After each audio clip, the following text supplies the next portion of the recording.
بسم الله الرحمن الرحیم. سلام عرض میکنم خدمت قرآن آموزای عزیزمون. انشالله که حال احوالتون خوب باشه. میخوایم کلاسمون رو شروع کنیم با نام و یاد خدای بزرگ و مهربان. اولین جلسه درسمون معرفی شهرکی به اسم شهرک الفبا. توی این شهرک الفبا قراره یک سری حروف الفبا رو یاد بگیرید که قراره با اسم و صدا و شکل‌های مختلف این حروف آشنا بشین. اولین درسمون تو شهرک الفبا، اول باید شهرک الفبا رو برای شما معرفی کنم. یه شهری داریم به اسم شهرک الفبا.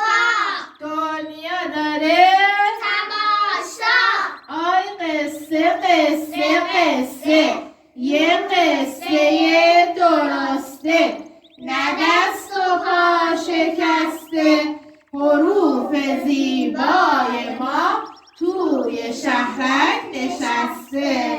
عزیزان من، توی شهرک الفبا ما مثل همه شهرها خونه داریم، آدم داریم، صابخونه داریم، با همه مثل یه شهر طبیعیه. ولی ما با خونه ها و صابخونه ها کار داریم.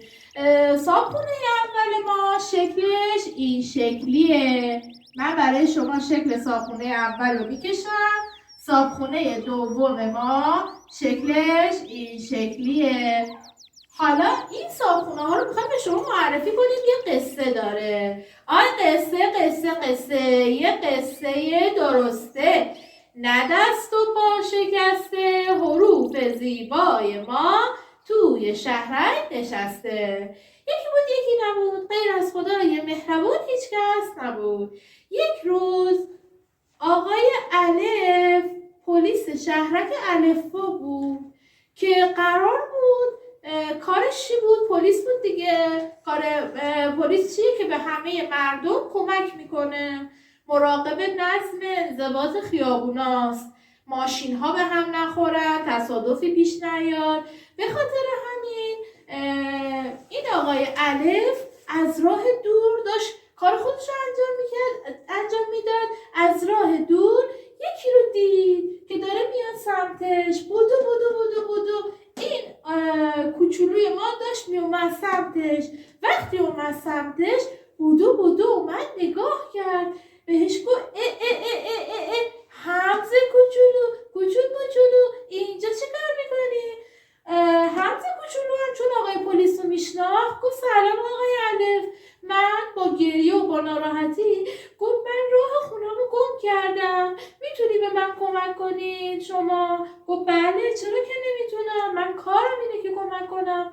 به خاطر همین گفت چرا این کار اینجوری شد، چرا این اتفاق افتاد؟ گفت بدون اجازه مامان و بابا اومدن بیرون از خونه. بچه کار خوبی کرد؟ نه.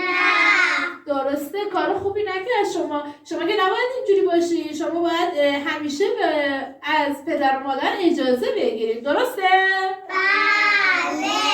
آقای الف کمک حمزه کوچولو کرد، راه خونش رو پیدا کرد. رفت تق و تق در زد خونه حمزه کوچولو. مامان حمزه کوچولو که خیلی ناراحت بود گفت کیه در میزنه خونه ما رو با لنگر میزنه؟ حمزه کوچولو. مامان آقای پلیس هم گفت منم آقای پلیس، اومدم حمزه کوچولو رو به دست شما برسونم. مامان حمزه در رو باز کرد، حمزه رو بغل کرد، بوسید، گذاشت بالای بهش گفت حمزه کوچولو چرا بدون اجازه خونه در اومدی؟ آخر سر حمزه کوچولو متوجه شد که کارش اشتباه، معذرت خواهی کرد و متوجه شد دیگه بدون اجازه نباید درات بیرون. بچه‌های گلم، حالا ما 2 حروف الفبا رو یاد گرفتیم. اولی حروف الفبایی که در شهرک الفبا یه خط صاف و راسته، اسمش چیه آقای الف. آقای الف. اس داره اما صدا نداره. اس داره اما صدا نداره. اسمش الف، صدا نداره.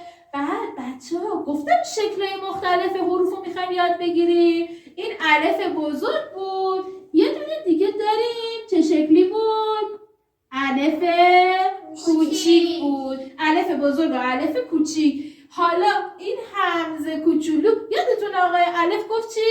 همزه کوچولو کوچول موچولو اینجا چی کار میکنه؟ اسمش همزه صداش همزه کوچولو کوچول موچولو صداش میاد از ته گلو بچه دستاتون رو میتونید بذارید اینجا نگاه کنید وقتی میگید این گلوتون زیر گلو تکون میخوره درسته؟ این اول گلوه پس اسمش الف صداش نداره اسمش همزه صداش باریکلا قصه ما به سر رسید که علاقه به خونش نرسید